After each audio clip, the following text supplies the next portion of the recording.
It's time for the One Bar and Lupaga Show, bringing you anything and everything Minnesota Vikings. Welcome to professional football. All right, welcome back to the One Bar and Lupaga Show. I am One Bar, and today we are going to be talking nightmare first-round scenario for the Vikings. Let's hope it doesn't come true, but we need to prepare ourselves physically and mentally that, there could be nightmare situations happening, especially the fact that the more you read about this draft, a lot of the experts are saying, this could be the year where there's just a ton of holy shit picks as far as just teams taking players that you're not expected, teams that are taking players that were not projected to them. It's been a weird offseason, and this would be the draft that a nightmare situation could sneak up. Before we get into that, remember, subscribe to the channel, like the video. Let us know in the comments what your nightmare situation would be for the Vikings at 22 and 25. And let's just get right into this. So close your eyes and just imagine this horrible, horrible situation. And again, this is my nightmare situation. I'm sure you have a completely different one, and I might be biased because there's sometimes in drafts, every draft, there's players that you just really don't want. And let's start at pick 22. So Vikings, as we know, some hot names that have been around the Vikings at 22, obviously cornerback, wide receiver, the Christian Fultons, the Jeff Gladneys, the Jalen Johnsons, the Denzel Mims, the Justin Jeffersons, very familiar names. And I think a lot of people actually are on board with those guys, myself included. The guy I'm going to say at 22 that would be a nightmare situation is a name that has been a very hot name, late riser, and even top 20. So you know what? In a perfect world, he's gone. But I'm going cornerback, A.J. Terrell from Clemson. And hear me out on this. He has been one of the better corners in college football. Played at Clemson and had a really good career at Clemson. Aside from that, his game against LSU, which he would probably love to forget. But A.J. Terrell. So, yes, he fills a need. We need a cornerback. He is athletic. He's got good size. He's got good speed. A lot of things that you like to see in a corner. My issue with him is I don't think he's going to be ready day one. In fact, I don't think he's going to be really ready year one. I think he is a guy that's going to take a little bit more time than some of these other guys. Even like a Christian Fulton is looked at as a little bit of a project, a guy that you're going to have to bring along a little bit slow. But I think Terrell is even more of a project. And when you look at the cornerbacks that the Vikings have on this roster now, you have Mike Hughes, you got Holton Hill. There's not much after that. And I think Terrell's a guy that's going to kind of need that vet leader. Yes, we have Harrison Smith.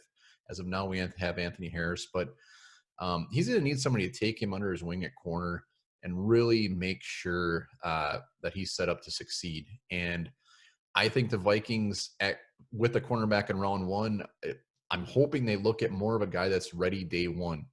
The Vikings aren't in like a rebuild mode right now. Yes, they lost some players, but they're still going to compete. They're still going to push to make it into the playoffs and I would say have a fairly good chance of getting in the playoffs.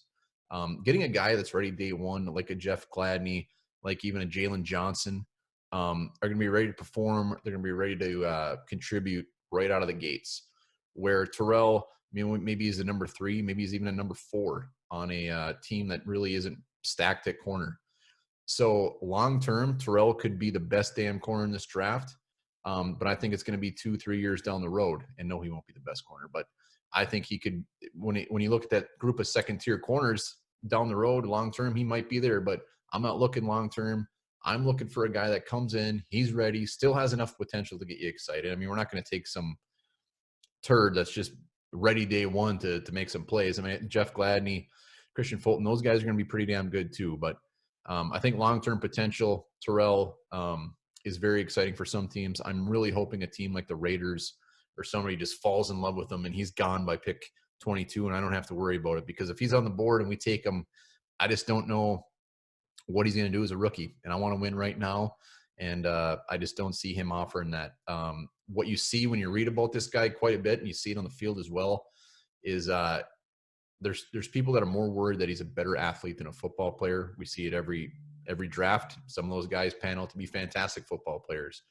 But at this time in his career, that's probably pretty accurate that he's a better athlete than he is a football player right now. And he just needs, I think Zimmer could work wonders for this guy, but not at 22. We trade back in the round 2 and get him. I'm all for it. But at 22, I am not having that. So let's go to 25 in this nightmare first round situation. And another position that we desperately need is offensive line and offensive tackle. At 25, guys like Josh Jones, guys like Austin Jackson will be there. At guard, you'll be looking at Cesar Ruiz. But again, there is a guy that has been very, very hot, had a very good combine. Ezra Cleveland, Boise State offensive tackle. Again, he is my nightmare situation in round 1. And I'm not saying these guys aren't going to be good in the NFL. I like Terrell. I just don't think he's ready day 1. To bring him in to compete with Riley Reiff, even if he were to beat him out as a rookie, I don't think it's going to be that much of a difference where Ezra Cleveland to Riley Reiff as a rookie anyways. That's not going to put us over the edge. Riley Reiff is still, I mean, he's an average left tackle. You can't really deny that. Yes, he has some bad games and he has some good games. But Ezra Cleveland is a guy, again, he's an athletic tackle. He moves well. He doesn't have a ton of strength. He's a little rough around the edges. He's going to need a year or 2 before you could look at throwing him at left tackle in the NFL. He probably will be a pretty damn good left tackle. I wouldn't say he's going to be great, but I think he's going to be good. And sometimes a good left tackle is pretty hard to come by. So Ezra Cleveland, I think at 25 is too early. Again, if we trade back and get him, fine. But I'm just saying that picks 22 and 25. He could be a guy that has actually gone a lot sooner than anyone expects. So like Terrell, I'm hoping Ezra Cleveland is off the board. It's a win-win for me because then the Vikings don't have a chance to take him, and it's pushing somebody else back to the Vikings. So nightmare scenario, my nightmare scenario that if this were to happen day 1 and we don't trade back and we stay exactly where we are and we ended with these guys, I would drink myself silly in hopes of not waking up till about Tuesday or Wednesday the next week, because I don't know how I'd be able to deal with those 2 guys as starters. So let me know your nightmare situation, and let's hope it doesn't happen.